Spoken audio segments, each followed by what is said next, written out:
इसी सिंधु दरिया के साथ खड़े होके भारत को कहना चाहूंगा कि सिंधु हमारा है और सिंधु हमारा रहेगा।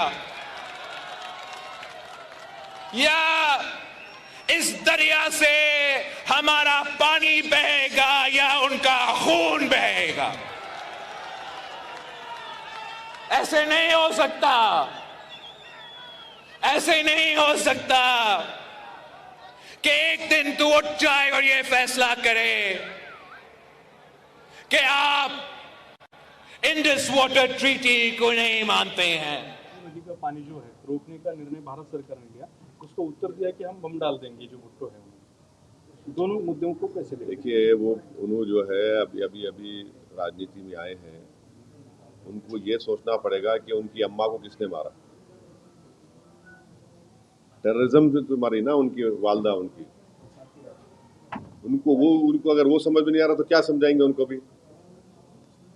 भाई, जिसकी माँ को उसी के होम ग्रोन टेररिस्ट ने मार दिया तो वो बात समझो ना तुम। आपकी माँ को जब गोली मारा तो टेररिज्म है, और हमारे बेटियों को, माओं को जो मारे टेररिज्म नहीं है क्या वो? तो उनको समझने की जरूरत है बात को। तो जहां तक इंडस वाटर ट्रीटी का सवाल है, देखिए, ये वर्ल्ड बैंक ने एग्रीमेंट करा था 1960 में, मगर अब गवर्नमेंट डिसीजन लिया, ठीक है, मगर हम पानी कहाँ रखेंगे? पानी कहाँ रखते भाई? पानी रखने की जगह भी तो ना अपने को। तो हमको वो पानी स्टोरेज की जगह बनाना पड़ेगा, पर पानी तो जाना पड़ेगा। तो वो गवर्नमेंट डिसीजन लिया है, ठीक है, हम उस पर गवर्नमेंट का फैसला है। कैबिनेट कमेटी ऑन सिक्योरिटी में गवर्नमेंट डिसीजंस लिए, हम उसको मानते हैं। देश में खुदाई पूछकर मारा गया ऐसा लगता है? बिल्कुल बिल्कुल। देखिए, वही तो हम कह रहे हैं कि आईएसआई हो या आईसिस हो, आईसिस खुरासान हो, या फिर आपके जो डीप स्टेट है या एस्टेब्लिशमेंट है पाकिस्तान का, वो तो यही चाहते हैं कि इस देश में हमेशा के लिए हिंदू मुसलमानों के झगड़े चलते रहें। तो इसीलिए उन्होंने हरकत की, और उनका वहाँ कश्मीर में जाकर नॉन मुस्लिम को, हमारे हिंदू भाई बहनों को मारने का मकसद एक ही था कि कश्मीर को बताना चाह रहे थे कि यहाँ कोई नॉन मुस्लिम नहीं आ सकता। तो उनका मकसद वही है। तो हम पूरे देशवासियों से अपील कर रहे हैं कि आप ऐसे वक्त पे, अपनी पॉलिटिकल डिफरेंसेस होंगे, मगर आप उन लोगों को कामयाब होने मत दीजिए जो इस देश को कमजोर करना चाहते हैं, इसकी यूनिटी को कमजोर करने करके। कश्मीर पर जैसा कि नाम लेकर मारा गया कहा जा रहा है, तो उसी तरह से हर मुल्क में हिंदू मुस्लिम किया जा रहा है। बीजेपी के लीडर जो है तो नाम लेकर पूछ कर मार रहे हैं। दादा का वाकया सामने आया है। तो ठीक है, वो जो कर रहे हैं गलत कर रहे हैं, वो लोग मुल्क के मुफाद में काम नहीं कर रहे, हम उसका मजम्मत करते, कंडेम करते हैं। अब आपके ही डिप्टी चीफ मिनिस्टर महाराष्ट्र के, वो खुद बोल रहे कि वो जो बच्चा जो जान दे दिया अपनी, आदिल, वो तो अपनी जान दे दिया ना। वो कहाँ देख रहा था कि मुसलमान है, हिंदू देख रहा, इंसान को देख रहा था। वो जान बचाने के लिए वो टेररिस्ट से वेपन छीनने की कोशिश किया, उसको मार दिए। तो ये जो, अगर हमारे देश में से कोई कर रहा है गलत है, ये इसको हम कंडेम करते हैं। सरकार ने जो अल्टीमेटम दिया था कि जितने भी पाकिस्तानी हैं उनको पाकिस्तान भेजा जाए, वो चले जाए, मगर यहाँ की राज्य सरकार में जो है देवेंद्र फडणवीस बोल रहे कि पूरे गए, और एकनाथ शिंदे जी बोल रहे 160 अभी बाकी है। मेरे को नहीं मालूम, ये तो गवर्नमेंट को। युद्ध कितना महंगा पड़ेगा भारत को? अरे भाई, अभी गवर्नमेंट को छोड़ो ना, ऐसा लूज टॉक मत करिए। गवर्नमेंट का डिसीजन होगा, गवर्नमेंट पूरा सोच के फैसला करेगी। सुनिए, एक मिनट सुनिए। गवर्नमेंट क्या करेगी नहीं करेगी वो गवर्नमेंट तय करेगी। हमारा बोलना, अपोजिशन कहता है कि आप इस पर स्ट्रांग एक्शन लीजिए, ये खत्म होना ये चीज। अब वो कैसा एक्शन लेंगे, क्या लेंगे, गवर्नमेंट पे तो थोड़ा आपको तो उनको उन पे छोड़ना पड़ेगा ना। अब ये टीवी चैनल पे एंकर बैठकर ऐसा बोल रहे, ऐसा होगा ऐसा, अरे भाई ये मजाक है क्या? ये ऐसा गवर्नमेंट तय करेगी, क्या डिसीजन होगा वो तय करेंगे। मगर हम मेरा डिमांड ये है कि पाकिस्तान को फिर से FATF की ग्रे लिस्ट में लाना जरूरी है। फाइनेंशियल एक्शन टास्क फोर्स में उनको ग्रे लिस्ट में लाए।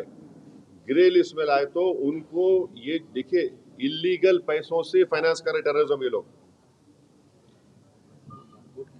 कोई वाइट का पैसे नहीं कि इलीगल पैसे नहीं। तो FATF की दोबारा लिस्ट की ग्रे लिस्ट में पाकिस्तान को डालना जरूरी है। हम डिमांड करेंगे ये गवर्नमेंट से कि उनको FATF की ग्रे लिस्ट में डालो आप, तभी जाकर उनका होगा। और हम लोग पूरा उन पर साइबर अटैक करना, हमारे पास एथिकल हैकर्स है, हमारे पास नेवल और एयरफोर्स ब्लॉकेट कर सकते, इंटरनेशनल लॉ में कर सकते हम। और अगर कल कोई एक्शन गवर्नमेंट लेगी तो यूनाइटेड नेशन का कानून है आर्टिकल 51 जो सेल्फ डिफेंस में आपको राइट देता, और नॉन स्टेट एक्टर्स के खिलाफ भी आप एक्शन ले सकते। तो ये सब चीजें हैं। और भारत के संविधान में आर्टिकल 355 है। 355 के तहत कोई स्टेट में अगर एक्सटर्नल एग्रेशन होता तो सरकार की जिम्मेदारी उसको रोकने की। अभी जो भारत पाकिस्तान का जो मसला चल रहा है, युद्ध होने की कगार पर ये सब आ चुका है, क्या भूमिका है? नहीं देखिए, ऐसा मत बोला करिए आप और हम जाके युद्ध नहीं लड़ने वाले हैं, वो सरकार तय करेगी। और हमको ऐसा लूज टॉक नहीं करनी चाहिए, ये गवर्नमेंट तय करेगी। मगर हमारा एक ही गवर्नमेंट से डिमांड है कि ये जो मोदी सरकार की जो डिटेरेंस पॉलिसी है उसको दोबारा उनको देखने की जरूरत है, क्योंकि सर्जिकल स्ट्राइक हुआ और फिर बालाकोट हुआ और देश को ये बताया गया था कि अब इसके बाद ये लोग इस तरह की हरकत नहीं करेंगे, मगर फिर कर रहे हैं। और रीसी एक मुकाम है वैष्णो देवी के पास, पिछले साल जुलाई में 60 टूरिस्ट को मारे थे वहां पे। तो ये डिटेरेंस पॉलिसी देखने की जरूरत है। और ऑल पार्टी मीटिंग में पूरे अपोजिशन ने गवर्नमेंट को कहा कि आप एक्शन लीजिए, जो आप सही समझते हम सपोर्ट करेंगे, ताकि मरने वाले परिवारों से इंसाफ हो सके और ये दोबारा ऐसी हरकत नहीं होना। तो हम लोग तो पूरा गवर्नमेंट को सपोर्ट करें कि वो क्या एक्शन लेंगे, वो गवर्नमेंट बताएगी, हमको नहीं मालूम, आपको मालूम, गवर्नमेंट तय करेगी। मगर हमारा मानना ये है कि पाकिस्तान में ये मौजूद हैं ये टेररिस्ट, उनको वहीं से सपोर्ट किया जाता, उनको तैयार किया था, फाइनेंस किया जाता, और अनफॉर्चुनेटली वो बॉर्डर क्रॉस कर किया है, पहलगाम तक आ गए। तो और चाहे 26/11 का हो, पाकिस्तान से आए थे, उस वक्त भी वो लोग डिनाई किए, पहले दम नहीं किए, और जब अजमल कसब पकड़ा गया तो उनको एक्सेप्ट करना पड़ा।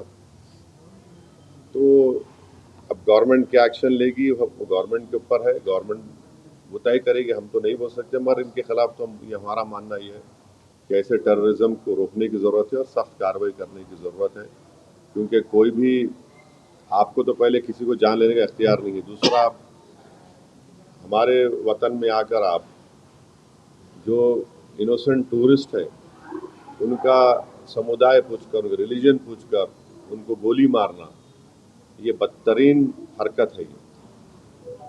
और पाकिस्तान इन चीज़ों को रोकना ज़रूरी है। पाकिस्तान ये समझना ज़रूरी है कि आप किस देश के खिलाफ ये कार्रवाई कर रहे हैं। उनका जो एनुअल बजट है, हमारी मिनिस्ट्री ऑफ डिफेंस का बजट उससे बढ़ के है। और वो लोग जो है भारत से उनका टाइम आधा घंटा पीछे है, उन्होंने आधा घंटा पीछे नहीं है, उन्होंने 30 साल पीछे है भारत से। और वहाँ के जो पॉलिटिशियन जो ये क्या बोलते हैं, बड़बड़ापन बोलते हैं ना, ये बकबक कर रहे हैं ना, मत करो ऐसा। आप ये ठीक नहीं है। आपके घर में आप इन शैतानों को पाल रहे हैं। आपके पास बलूचिस्तान का मसला है, आपका टीटीपी का मसला है, आप उसको देखो। आप क्या बना सकते हैं वहाँ पे? दवाएं नहीं बना सकते, मलेरिया की दवा नहीं बना सकते, तुम क्या बात कर रहे हैं आप? तो ये इस तरह के जो बातें कर रहे हैं लोग, ये ठीक नहीं है।